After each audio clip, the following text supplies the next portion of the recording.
Welcome to the podcast. If you'd like to listen to an ad-free version of this episode and all of our episodes, then search True Crime Today Premium Plus on Apple Podcasts and press subscribe. That's our premium channel where all of our ad-free and advanced episodes live, all in one place. True Crime Today Premium Plus. Search it on Apple Podcasts and press subscribe. Even try it for 3 days free.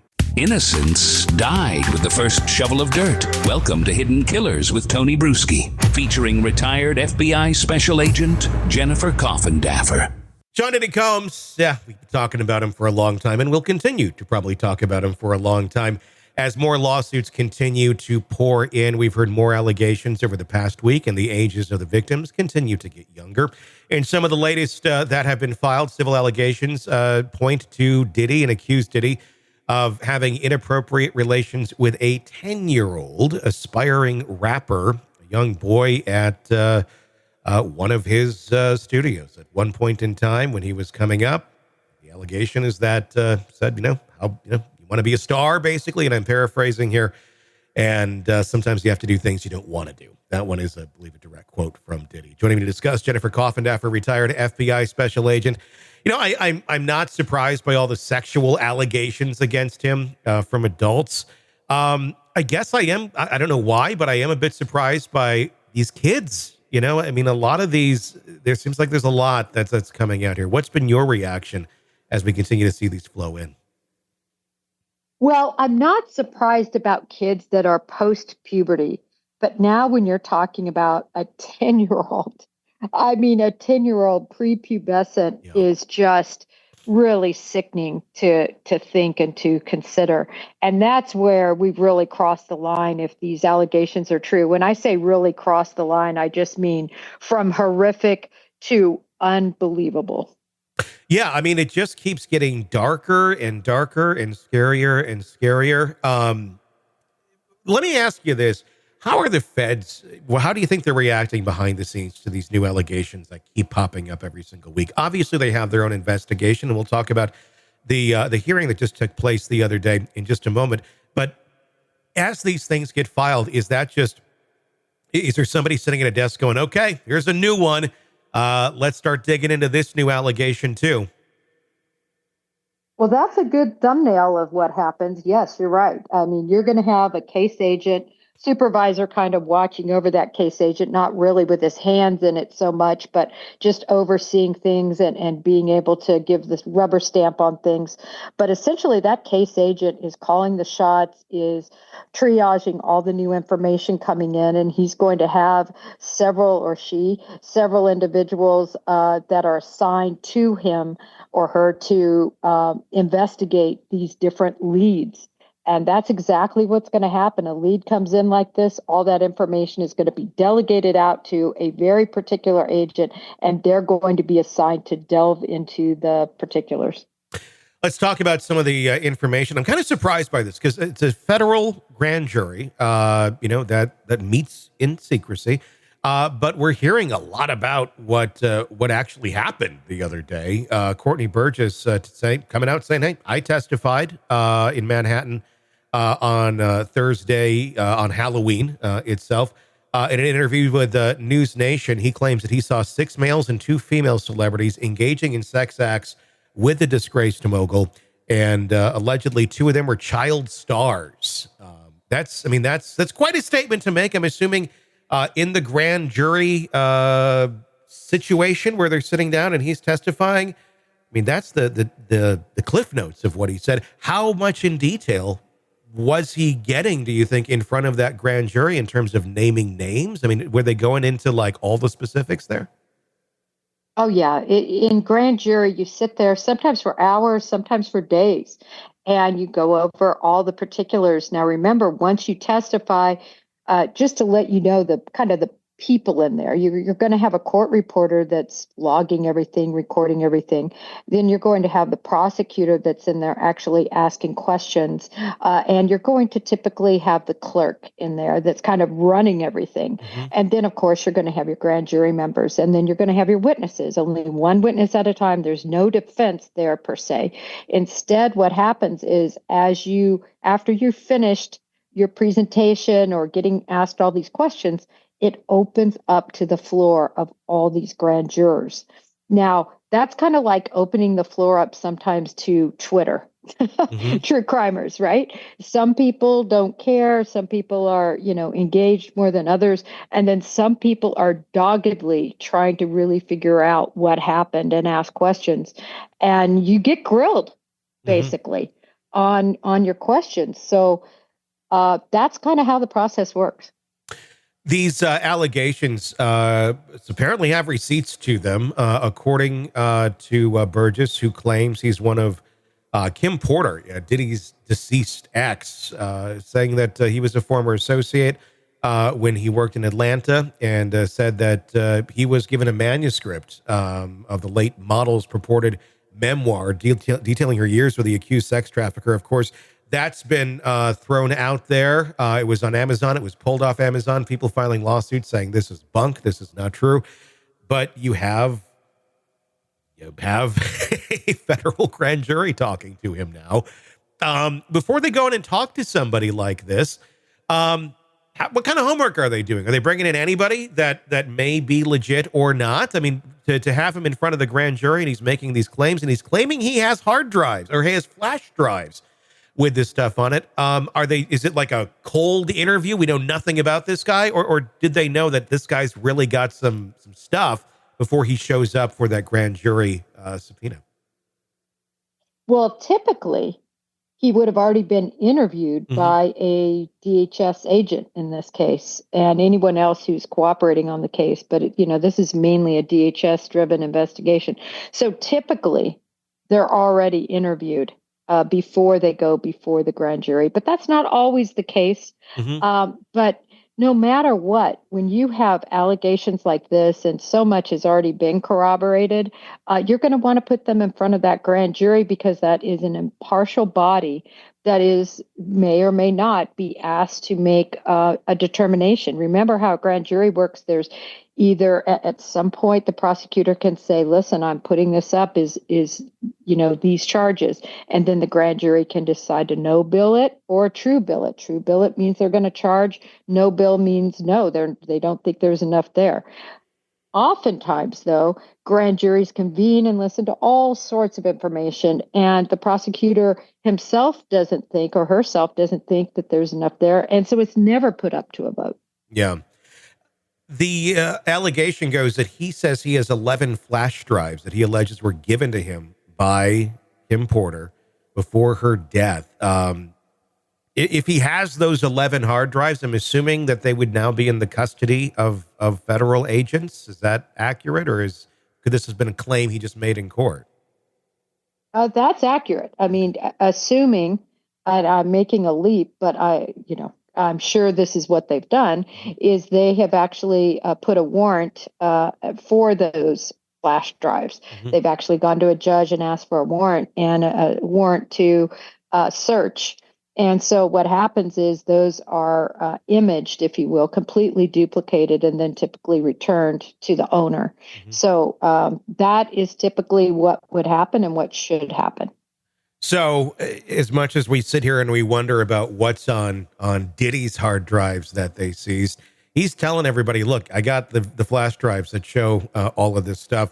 It's a bit stronger than just saying you have a couple pages of a manuscript because, well, I mean, as of right now, for the most part, videos don't necessarily lie. We're getting into AI territory, but I don't think we're there on something like this. Especially, they can prove it's older and, well, it's easy to prove AI at this point. So if it's out there and they have these videos, how long would it take? Let's say Department of Homeland Security, who's heading this, they take a look at these videos and they see these celebrities, and let's say they're seeing them engaged in illegal behavior, with a kid or something on these videos. How quick from seeing that to acting and charging and arresting these adult individuals who are celebrities would that take, or would that be kind of a slow go as they build up a larger case? I think it would be quick. The reason I say that, and I think Diddy's was fairly quick when you really consider the fact that there's still a lot more they probably haven't poured over. You're looking at the concern of safety to the public, safety to other kids. If again, it's true, if they're conducting this sort of illegal activity, you want to keep that. You want to make sure it doesn't happen. And so, as a federal agent, as a prosecution office, you have to get these people off the street once you have what you believe to be beyond a reasonable doubt information that they're committing these violations. So if they do find this, if what he says is on these tapes or on these flash drives, um, are these people brought up in somehow in conjunction with Diddy on charges? Are they brought up in a different type of way on charges? Is it still DHS that goes in after these people? Is it FBI? Is it just local police? It would obviously depend on interstate, transportation and things of that nature. If crimes are committed over state lines, how do they charge someone like this if they do see a celebrity having sex with a kid on one of these videos?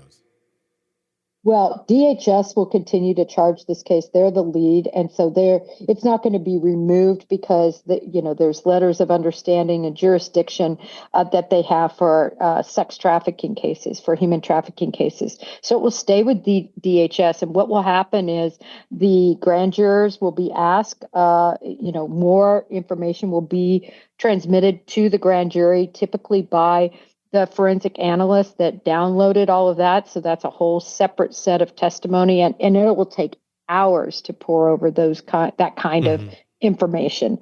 It's not going to happen overnight. And I would think that they would put multiple agents on that to look at those hard drives and get through it. And then once they get through that will go to the grand jury. And then after that, I would believe that the prosecutor, if he believes it's good information, will ask for a vote by the grand jury as to whether it's a true bill or a no bill against the celebrities involved. And then the minute that is true billed, then they're going to put together an operations plan. This would all be secret, and then probably, hit within a week. With that being said, and with these charges that are out there, obviously on Diddy, he's been arrested now and in jail. What's the likelihood that we're going to now be seeing superseding indictments as the grand jury continues to reconvene over and over here? I think we're going to see superseding indictments. My belief was that was always a probability, not just a possibility. And that's because I truly believe they haven't been able to pour over everything they've had from all those warrants and all the new people coming forward. And we're going to see superseding indictments. That's my belief. Which will likely then push the case back further and further. I know right now it's tentatively scheduled for early next year, but you've been very good on predicting these sort of things. How far out do you think it will be before Diddy sees the inside of a courtroom in an actual trial setting, not just a hearing? Well, it'll be interesting if he pleads or not. I don't think there's really any incentive at this point for him to plead. I think they're going to have to fight this. I don't think that they will win. I don't know. They could put something on the table that Diddy might like. In other words, 20 years instead of life, or because that's what he's looking at. So it's a possibility that he could plead. Having said that, this will not see if this goes through the normal processes without any pleas being arranged. I'll say 4 years. Okay. Let me ask you this: with all the pleading that it could potentially go on, if you had just like one charge against you from one person, you could get 20 years for that. We're talking a lot of people. We're talking potentially hundreds of people who have these claims against him. That to me seems like, why would you even offer a deal at that point? Because you're almost like you're condensing all of the crimes into one and just essentially punishing for one. I'm assuming they take that into account and go, there's like a litany of this stuff. It's far more than one person affected here. This is beyond a 20-year sentence for something like this. I would assume that would be going into consideration as they're continuing to go after this, whether or not they would offer him even a plea option. I'll tell you what, Tony, I've seen everything. For years, I worked what we call Title III investigations, which are very long-term investigations. And the only reason I bring this up is because I've seen prosecutors make the decision to plea on the first day of court. even when everything's done, you have people taped. There couldn't be stronger information. You got 10 people sitting there in court with all their high dollar attorneys, and then they plea it out. Yeah. So it's very disappointing to the agents, because the agents work so hard on these cases, and they're invested, and they're sickened. Be quite frank, you ask what happens behind the scenes. I mean, they're sickened. Remember, the public is hearing about this. They're having to watch it. Yeah. And there is nothing more grueling, and we all had to do it, is sitting there watching child pornographic videos and pictures, one after another, because, that's your job. And then when a prosecutor then says, that's okay, in the interest of money, of time, of moving on to the next person, they're willing to take 20 years, done. We're going to do it. So I think plea deals are always possible. I've witnessed that, unfortunately. Yeah, I mean, they're always possible, but I mean, something like this, is it likely? I mean, I know it can go any way. Probably, it's up to the DA and the prosecutors, and this is whether or not they're going to offer it, but they don't have to offer it. They could look at this and go, no, it's too dark, no option for you, right? They can. And it honestly really depends on that prosecutor and that prosecutor's office. Not the assistant United States attorney, although he's very important because he's the main one in charge of that case, but really the U.S. attorney. The buck stops with him, and there's certainly going to be a lot of conversation and sentiment at a certain point, whether that's even going to be considered.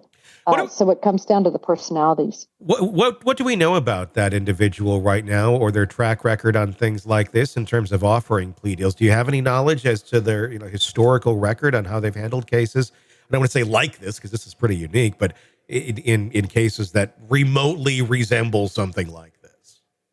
I have not looked at their track record, but I always caution, because remember, a U.S. attorney is appointed. And so U.S. attorneys change when political climates change. I've had amazing U.S. attorneys in, and then there's a presidential election, and then they're out. Yeah. So they are ever changing. So it depends on so many factors. Lots of possibilities of where this could all end up. Welcome to the podcast. If you'd like to listen to an ad-free version of this episode and all of our episodes, then search True Crime Today Premium Plus on Apple Podcasts and press subscribe. That's our premium channel where all of our ad-free and advanced episodes live, all in one place. True Crime Today Premium Plus. Search it on Apple Podcasts and press subscribe. Even try it for 3 days free. You're in the thick of a true crime saga, every detail sinking in, and then, wham, a commercial about something you couldn't care less about. It's like being served a microwaved dinner at a 5-star restaurant. But it doesn't have to be this way. Go for True Crime Today Premium Plus on Apple Podcasts. With True Crime Today Premium Plus, you get uninterrupted, ad-free episodes, extended interviews that dig even deeper into the muck, and early access so you can brag to your friends. It's like ordering the secret menu at a crime buffet. So, search for True Crime Today Premium Plus on Apple Podcasts, subscribe, and savor every twisted detail without interruption.